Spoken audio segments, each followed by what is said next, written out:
pag-aaralan natin ang Biblia mismo. Okay? Bakit nagkaroon ng Biblia? Anong layunin? Kailan ginawa? Sinong gumawa? Tandaan natin. So, mag-pray muna tayo.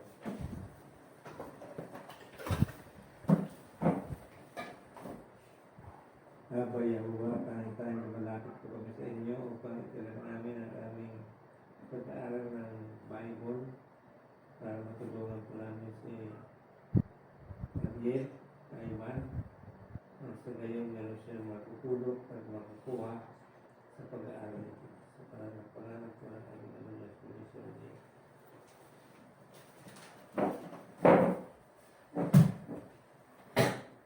Yung salitang Biblia, Bible, yung mismong katagang Bible ay wala dyan.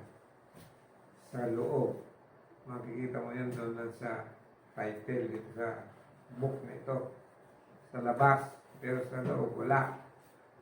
So ang tawag talaga dyan ay Holy Scriptures, banal na kasulatan. Makibasa na 2 Timothy 3:15.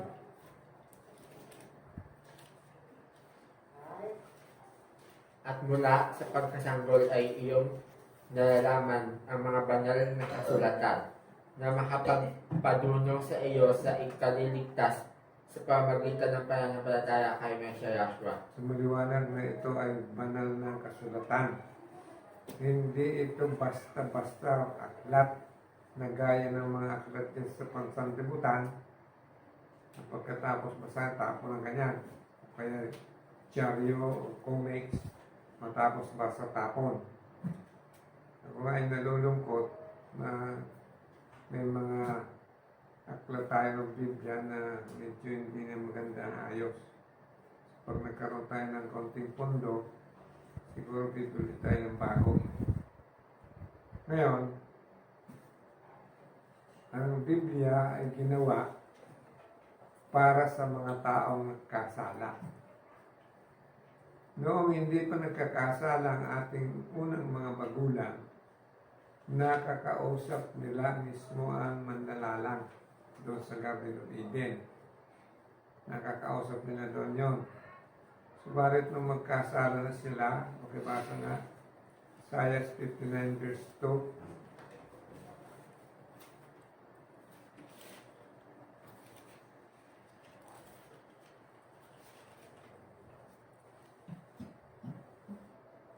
kundi pinapaghiwalay ng inyong mga kasamaan, kayo at ang inyong Elohim. At ang inyong mga kasalanan ay siyang nagpahubli ng kanyang mukha sa inyo upang siya'y huwag makinig. So, yung mga kasalanan na gawa, pagmula kay Adan at Eva, sabi ng malang kasundan, iyon ang nagpakubli sa mukha ng Elohim. Kaya hindi na nila yung makakausap dati na kaya nito, nakakausap nila ng ganito ang manlalalang. So, yung kasalanan ang siyang nagpakubli sa kanyang mukha. Kaya hindi na natin makikita siya ngayon. Kaya nga, ang ginawa ng Elohim ay tatlong kaparaanan para ang tao ay mabigyan ng pagkakataon. Ang sabi diyan sa mga bilang 6, tingnan nga yung mga bilang verse 6 yata yan. Basahin ninyo kung mayroong mga propeta sa gitna ninyo, kung Yahweh ay magpapakita sa kanya, sige sa inyo. Mga bilang 12:9 ba yun? O 12:6? 12:6. Sige. At kanyang sinabi, diginin niyo ngayon ang aking mga salita. Kung mayroon sa gitna ninyo na isang propeta, akong Yahweh pakikilala sa kanya sa pangitain. Nakakausapin ko siya sa panaginip. So, ganito ang nangyari. Hindi na nila makikita ang Elohim ng mukhaan. So, ang wika niya, kung mayroong mga propeta dyan sa inyo, ako ay makikipag-usap sa kanya sa pamamagitan ng ano? Panaginip at pangitain. Doon ko sila kausapin. Ha? Ganon ang paraan ng pakikipag-usap. Dito sa Amos 8, 3 yata yung 1 to 3 naman, Amos. Ito yung pangalabang paraan ng pakikipag-usap. Basa araw kung meron dyan.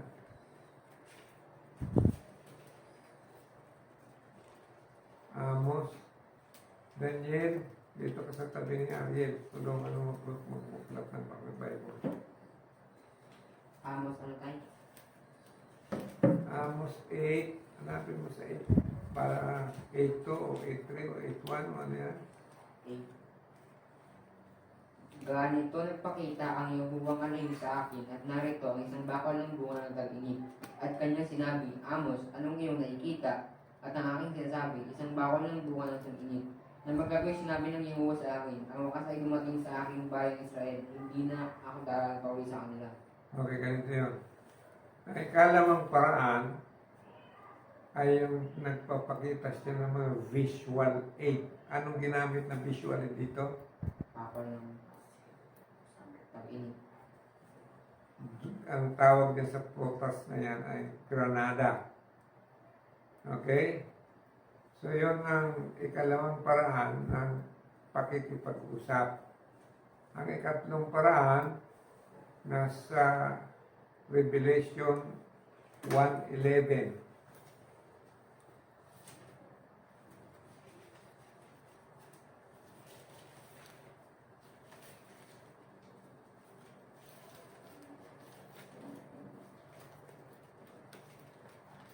Nasa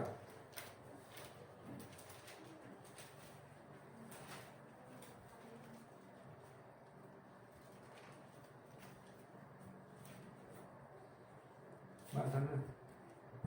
Again, ikaw bumasa. Lakasan mo. Na nagsasabi ang iyong nakikita ay isulat mo sa isang aklat at iyong ipadala sa 7 iglesia sa Efeso at sa Smyrna at sa Pergamo at sa Tiatira at sa Sardis at sa Philadelphia at sa Laodicea. So, dito naman sa parang ito, meron ipinakikita mga pangit o mga bagay na nakikita. Ang sabi niya doon kay Juan, isulat mo ang iyong nakikita at ipadala mo sa 7 iglesia. So, yun ay sa pamamagitan ng mga aklat na gaya ng hawak-hawak mo. So, ganyan ang kaparaanan ng pag-aaral ng banal na kasulatan. Ang nakikinig, nakikita, at tinuturo na may nababasa na. So, ano bang tawag dito sa mga hawak-hawak ninyo na yan? Segundo Timoteo 3:15.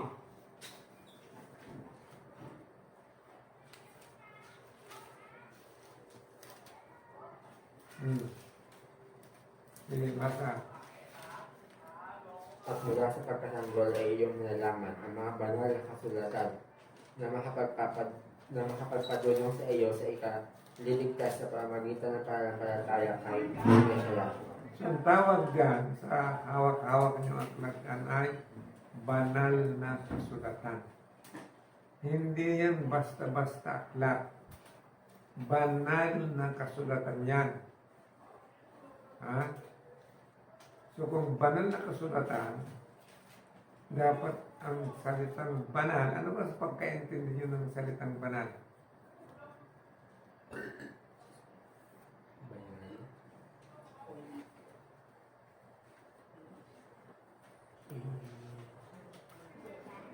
Iniingatan na higit sa ibang mga bagay na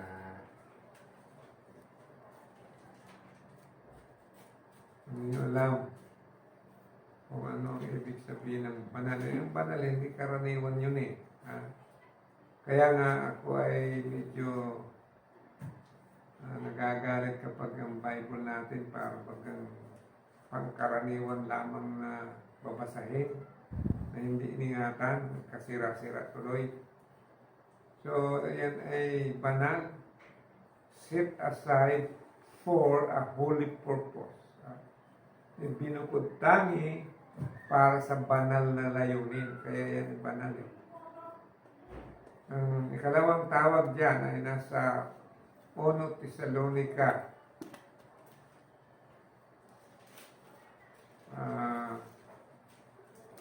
2:13, tinan mo ang buboy.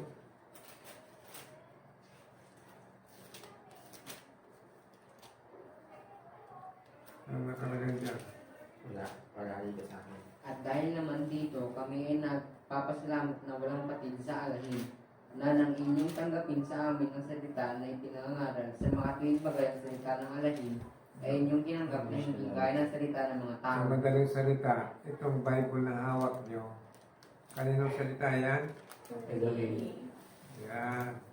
Salita ng Elohim, hindi yan salita ng hayop, hindi salita ng tao, kundi yan ay sa kabuuan na salita ng Elohim. Kaya nga hindi karaniwang aklat. Dapat yan ay iniingatan, pinapahalagahan, sapagkat yan ay salita ng Elohim. Ikatlong tawag dyan ay nasa Isaiah 32:16 o 34:16. Tingnan nyo.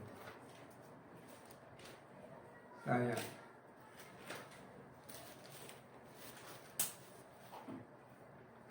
Inyong saliksikin sa aklat ng Yahuwah at inyong basahin kahit isa sa mga ito ay hindi mapukulang.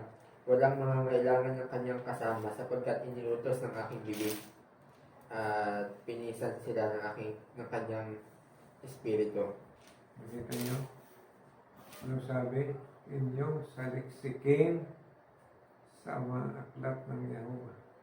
Hindi ito karaniwang aklat kasi hindi ito aklat ng tao na karaniwang. Ito'y aklat ng Yahuwah.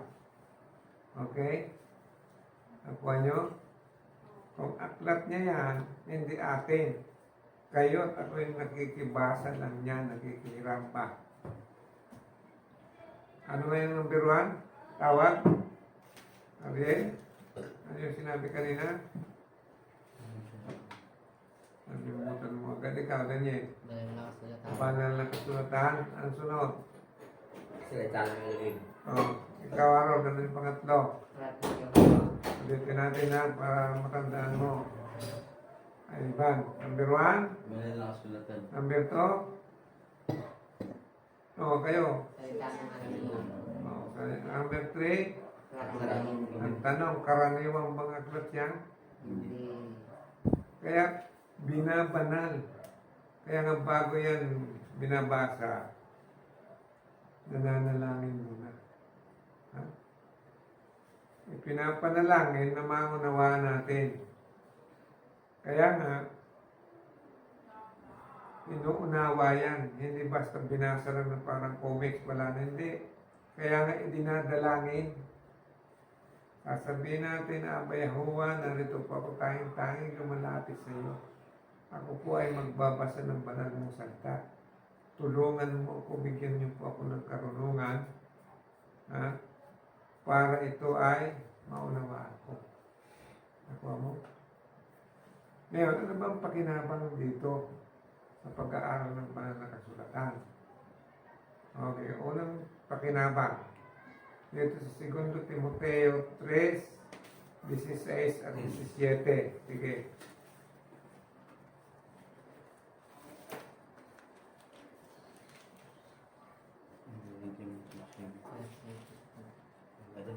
Segundo Timoteo 3:16-17. Araw, ano ba? Ang lahat ng mga kasulatan na kinasihan ng alahin ay mapapakinabangan din naman sa pagtuturo, Number 1, pagtuturo, sa pagsansala, pagsansala, sa pagsaway, pagsaway, sa ikatuturo na nasa katwiran, sa ikatututo ng nasa katwiran, nasa mga katwiran upang upang ang tao ng malahim ay maging sakdal, tinuruang lubos sa lahat ng mga gawang mabuti. okay, yun ang pakinabang doon. Isa-isay natin. Ang lahat ng mga kasulatan, kinasihan. Hindi yan basta nagawa lang sa imprenta. Yung original niyan, inspired. Kinasihan ng Espiritu. Basahin natin ang 2 Pedro 1:19 hanggang 21. Tingnan niyo kung anong kakasabi niya. 2 Pedro 1:19-21. Ano At sinasabi? kami ay mayroong lalong panatag na salita ng hula, Hmm. na mabuti ang inyong ginagawa kung ito ay inyong sinusundan. Na gaya ng sa isang ilawang lumiliwanag sa isang dawang madilim, Hmm. hanggang sa pagbubuhang liwayway. At ang tala sa umaga ay sumilang sa inyong mga puso. Na maalaman muna ito, na alinmang hula ng kasulatan ay hindi nagbuhat sa sariling pagpapaliwanag, sapagkat hindi sa kalooban ng tao dumating ang hula kailanman, kundi ang mga tao ay nagsalita buhat sa alihim na nangudyukan ng Espiritu Santo. Yan, nauudyugan.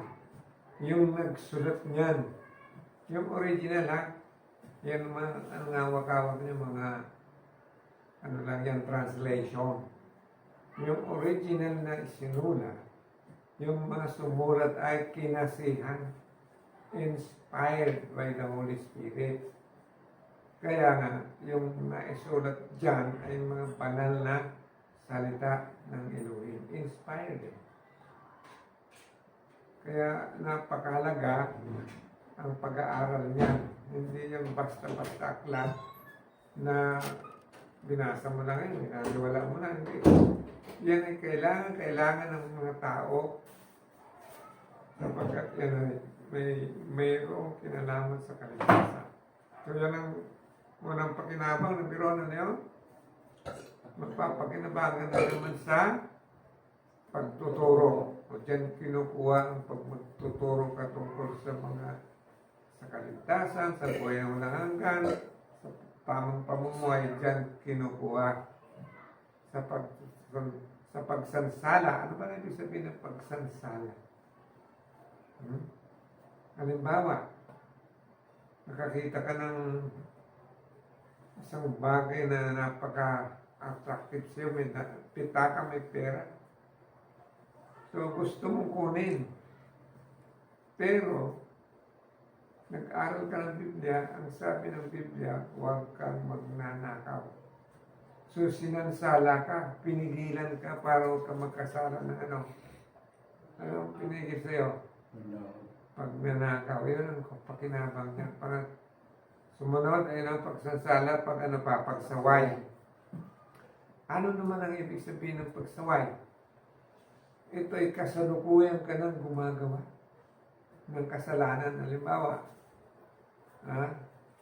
ikaw ay nangangalo niya, inaasawa mo yung hindi mo asawa.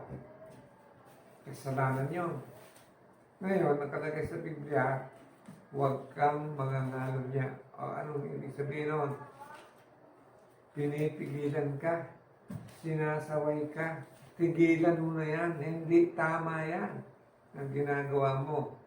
Hindi mo asawa yon ay hinsipingan mo. Nakita nyo? Yan ang pakinabang dyan sa Bible. Ano pa sunod? Pagsansala, pagsaway, sa ikatututo. Kaya, pag binasa mo ang Biblia, matututo ka sa tamang pamumuhay. Kaya nga yung mga nagbabasa ng Bible, hindi mo makikita dyan sa mga nagdadrag. Wala. Dito sa grupong ito, wala dito may bisyo kahit isa. Kasi tinuruan silang lubos sa ikatututo, hindi sa ikasasama. Ayun. Yan po ang pakinabang. Pangatlong kapakinabangan, Roma 15:4. Ano nakalagay dyan? Pagkat ang anumang mga bagay na isinulat ng una ay nangasulat dahil sa ikatututo natin, upang sa pamamagitan ng pagsitiis at pagkaliw ng mga kasulatan ay magkaroon tayo ng pag-asa. Yan. Kapag nagbabasa ka ng Biblia, ay ang sabi sa ikatututo mo yan. Sa ikatututo. At maaaliw ka. Alam nyo, kung talagang ikaw ay devoted na mag-aral niyan, maaaliw ka sa pagbabasa ng Bible. Kasi maraming mga kasaysayang nakasulat dyan ay nakakaaliw. At mayroon din mga drama yan. Pag nabasa niyo yung kasaysayan na itong si Job, matindi ang kasaysayan yan. Biro mo, pinatubuan ng bukol pag mula ulo ng paa. Pero naging matatag siya. Hindi siya ng lupaypay o ng hinaman. Kahit siya tinutokso ng kanyang asawa. Job, kapatay ka na. At tingnan mo yung puro bukol ng ulo mo hanggang pa. Pero hindi niya pinansin. Okay, bandang uli, nakita ng Elohim na si Job ay talagang matatag sa pananampalataya. Ay inagis yung mga sakit niya. Pati yung mga namatay niya mga anak, kasi pinatay niya si Satanas. Yung mga anak niya. Lahat ng kanyang kayamanan na nanakaw sa kanya, lahat na ibalik sa kanya ng doble. Kita mo?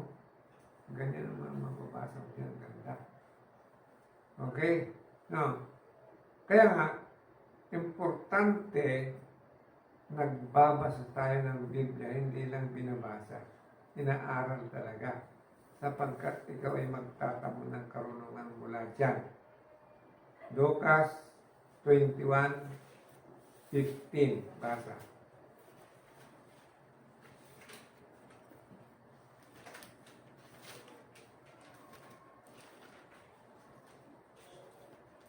Sapagkat bibigyan ko kayo ng isang bibig at karunungan na hindi mangyayaring masalamsa o matutulan man ng lahat ninyong mga kaalip. Kita nyo? Bibigyan ko kayo ng karunungan na hindi kayang salungatin, salangsangin ng sino man. Kaya yung ibibigay sa atin na karunungan, hindi basta-basta karunungan ito. Mula sa Elohim yun. Hindi mula doon sa mga sugaron o kaya sa anumang uri ng karunungan ng tao. Sumunod, 2 Timoteo 2:7. 2 Timoteo 2:7. Naroon, anong basa niyan? Marigod.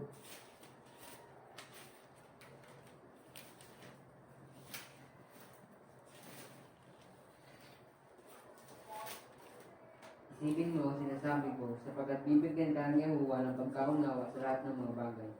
Yun, bibigyan ka na Pagkaunawa. pagkaunawa sa Bagay. lahat. Meron lahat ng bagay.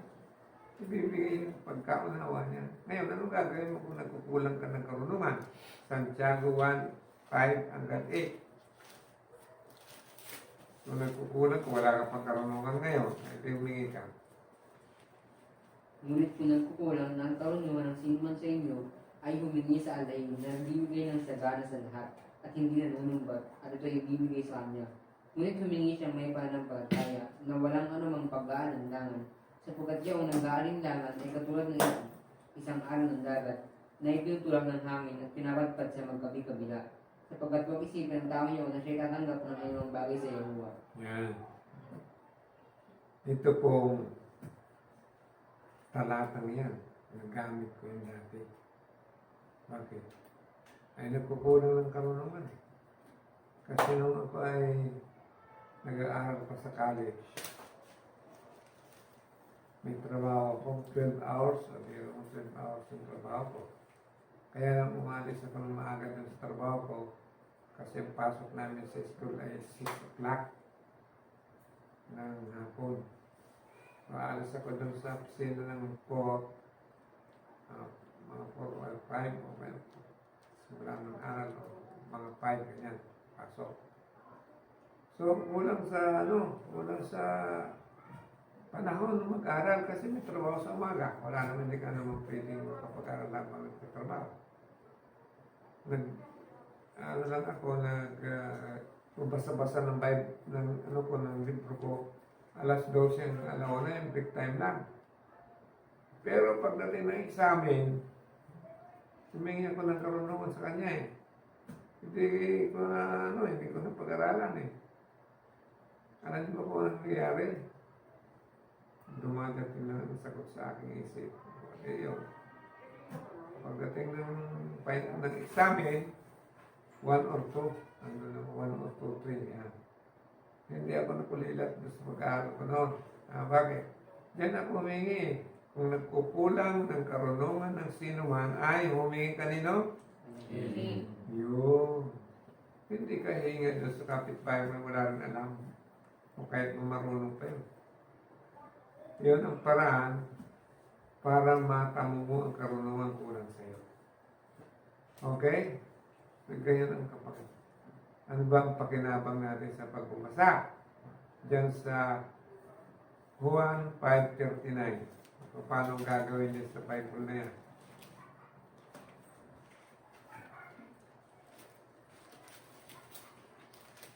Sige, basa yung nakakita. Saliksikin ninyo ang mga kasulatan, sapagkat iniisip ninyo na sa mga iyon ay mayroon kayong buhay na walang hanggan. At ang mga ito ay siyang nagpapakatoo tungkol sa akin. Yan. Sasaliksikin natin ang ano? Banal na kasulatan. Sasaliksikin. Pag sinabing saliksik, yan ay pinag-aaralan, inuunawa. Hindi, at saka talagang, alam mo, pagbabasa kasi ng Bible, hindi lamang nagbasa ka dapat. Ang Bible kasi kakaibang aklat yan. Kumisan, yung kadugtungan doon sa kabilang kabanata, sa kakaibang talata. Kaya, sinasaliksik, pinag-aaralan mabuti. Alam mo nung ako ay bago lang mananampalataya. Meron akong 2 Bible.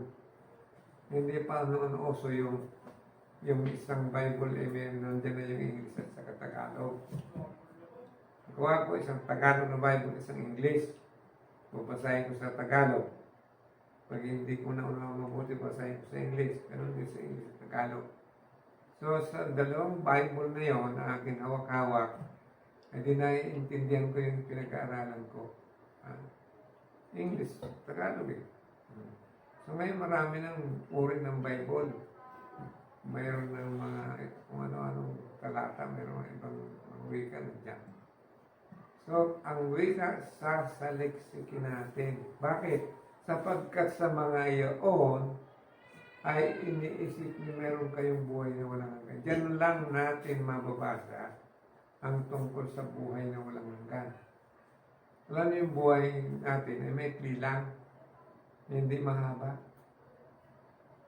Pero bibigyan ka ng paraan, ideya, karunungan para matamo mo yung buhay na walang hanggan. Mababasa ba natin yan doon? Sa Mateo 19:16 to 17. Yan. Nandyan yun. May nagtanong na tao paano siya magkakaroon ng buhay na walang hanggan. Okay, pasa. 19:16. And see, one came and said to him, Good teacher, what good shall I do to have everlasting life? And he said to him, Why do you call me good? No one is good except one, Elohim. But if you want to enter into life, guard the commands. Yan. May nagtanong kay Yahshua. Sabi niya, Master, paano ba ako magkakaroon ng buhay na walang hanggan? So, ang sagot? May sagot yun, basahin mo dyan. Bakit mo tinatanong sa akin ang tungkol sa mabuti? May isa na siyang mabuti. At dapat kung ibig mong pumasok sa buhay, ingatan mo ang mga utos. So, ang tanong kasi niya, ano mabuti kong gawin para magkaroon ako ng buhay na walang hanggan? Bakit mo sa akin tinatanong mabuti? May isa na mabuti nga, ngunit kung nais mo malaman paano ka magkakaroon ng buhay na walang hanggan, anong gagawin? Ingatan mo ang mga utos. Ha? Ingatan mo ang mga utos. Iingatan, yung pala nasa pagsunod pala sa mga utos, ang pagkakaroon ng buhay na walang hanggan. So last, na talata. Ha? Sino ba ang gusto mo ba maging mapalad? Ariel? Magulo. Ang gusto mo? O, sige, basahin natin. Apocalypse 1:3.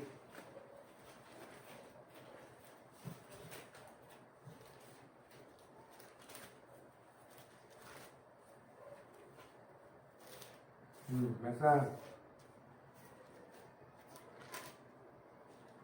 Mapalat ang bumabasa at ang nakikinig ng mga salita ng hula at tumutupad ng mga nangasulat doon sapagkat ang panahon ay malapit na. Yan. Sino ang mapalad?